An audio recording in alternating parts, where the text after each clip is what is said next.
ସୁରତରୁ ଗାଁକୁ ଫେରୁଥିବା ବେଳେ ବିଜୟନଗର ଷ୍ଟେସନ ନିକଟରେ ଟ୍ରେନ୍ରୁ ଖସି ଯୁବକ ଶ୍ରମିକଙ୍କ ମୃତ୍ୟୁ। ମୃତ ଯୁବକ ଜଣକ ଗଞ୍ଜାମ ଜିଲ୍ଲା ଗାଙ୍ଗପୁର ଥାନା ଅନ୍ତର୍ଗତ ଗୋବରା ଗ୍ରାମର ସୁଶାନ୍ତ ଗୌଡ଼। ଏ ସଂକ୍ରାନ୍ତରେ ବିଜୟନଗରମ ଜିଆରପି ପୋଲିସଠାରୁ ଖବର ପାଇ ପରିବାର ଲୋକେ ଘଟଣାସ୍ଥଳରେ ପହଞ୍ଚି ମୃତଦେହକୁ ଚିହ୍ନଟ କରିଥିଲେ। ପ୍ରାପ୍ତ ସୂଚନାରୁ ପ୍ରକାଶ ଯେ ସୁଶାନ୍ତ ନୂଆ ବର୍ଷ ପାଇଁ ନିଜ ଗାଁକୁ ଫେରୁଥିଲେ। ତେବେ କୌଣସି କାରଣରୁ ସେ ଫେରିବା ରାସ୍ତାରେ ଟ୍ରେନ୍ରୁ ଖସି ତାଙ୍କର ମୃତ୍ୟୁ ହୋଇଥିବା କୁହାଯାଇଛି। ସେଠାରେ ମୃତଦେହ ବ୍ୟବଚ୍ଛେଦ ପରେ ନିଜ ଗାଁ ଗୋବରାକୁ ଆଣିବା ପାଇଁ ଗଞ୍ଜାମ ଜିଲ୍ଲା ପ୍ରଶାସନର ସହାୟତା ଲୋଡ଼ିଛନ୍ତି ପରିବାର ଲୋକେ। ମୋ ନାଁ ବିଭୁପାତ ଜେନା, ଗୋବରା ଗ୍ରାମ ପଞ୍ଚାୟତ ସମିଶକ। ଆଜି ଆମ ପଞ୍ଚାୟତ ଅନ୍ତର୍ଗତ ଗୋବରା ନଟବର ଗୌଡ଼ଙ୍କର ସାନ ପୁଅ, ଯାହାଙ୍କ ନାଁ ହେଉଛି ସୁଶାନ୍ତ କୁମାର ଗୌଡ଼, ଡାକ ନାଁ ଡିବା, 36 ବର୍ଷ ବୟସ୍କ।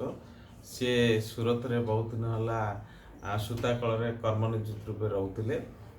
ଗାଁକୁ ଫେରିବା ସମୟରେ ହଠାତ୍ ଏକ ଖବର ମିଳିଲା ନୂଆ ବର୍ଷ ପୂର୍ବ ରାତ୍ରିରେ ଯେ ଡିବା ବିପଦରେ ଅଛି ଆଉ ଅସୁସ୍ଥ ଅଛି। ତ ପରିବାର ଲୋକଙ୍କଠୁ ଖବର ଶୁଣିଲା ପରେ ଆମେ ଆଜି ପହଞ୍ଚି ବିଜୟନଗର ଷ୍ଟେସନରେ ଜିଆରପି ପୋଲିସର ସହାୟତା ନେଇଥିଲୁ। ସେଠୁ ଯାହା ଖବର ମିଳିଲା ଯେ ଡିବା କୌଣସି କାରଣବଶତଃ ଟ୍ରେନ୍ରୁ ଖସି ସେ ତାଙ୍କର ଦେହାନ୍ତ ହୋଇଛି। ତାର ପାରିପାର୍ଶ୍ୱିକ ଚିତ୍ର ଆଉ ଯାହା ଫଟୋକୁ ଦେଖି ଆମେ ଡିବାକୁ ଚିହ୍ନି ପାରିଥିଲୁ ସୁଶାନ୍ତକୁ। କିନ୍ତୁ ତାର ପରିବାରର ଯେହେତୁ ଆର୍ଥିକ ଅବସ୍ଥା ଭଲ ନାହିଁ, ଏକମାତ୍ର ସେ ସେଇ ପରିବାରର ରୋଜଗାର କ୍ଷମ ବ୍ୟକ୍ତି ଥିଲା। ତାର ଏକ ସାନ ଗୋଟେ ପୁଅ ବି, ଏକମାତ୍ର ପୁଅ ବି ଅଛି। ତ ନିଶ୍ଚିତ ଭାବେ ମୁଁ ପଞ୍ଚାୟତ ତରଫରୁ ସରକାରଙ୍କୁ ଗୁହାରି କରିବି। ବର୍ତ୍ତମାନ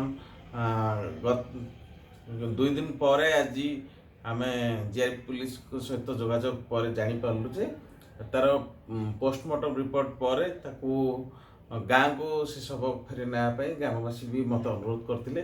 କିନ୍ତୁ ଯେହେତୁ ନଟବର ଗୌଡ଼ଙ୍କ ପାରିବାରିକ ଅବସ୍ଥା ସେତେ ସଚଳ ନାହିଁ, ତେଣୁ କିଛି ଯଦି ସରକାରଙ୍କ ତରଫରୁ ଯଦି ସାହାଯ୍ୟ ମିଳିବ ତ ନିଶ୍ଚିତ ସୁଶାନ୍ତର ଶବ ଗାଁରେ ପହଞ୍ଚି ପାରିବ। ଅନ୍ୟପକ୍ଷରେ ନିଶ୍ଚିତ ଭାବେ ମୁଁ ମଧ୍ୟ ବିଡ଼ିଓ ମହୋଦୟଙ୍କୁ ଅନୁରୋଧ କରିବି ଯେ ମୃତ ସୁଶାନ୍ତର ସ୍ତ୍ରୀଙ୍କୁ ବିଧବା ଭତ୍ତା ସହିତ ଅନ୍ୟାନ୍ୟ ସାହାଯ୍ୟ ସହଯୋଗ କିପରି ତାଙ୍କ ଘରେ ଯଥାଶୀଘ୍ର ପହଞ୍ଚି ପାରିବ।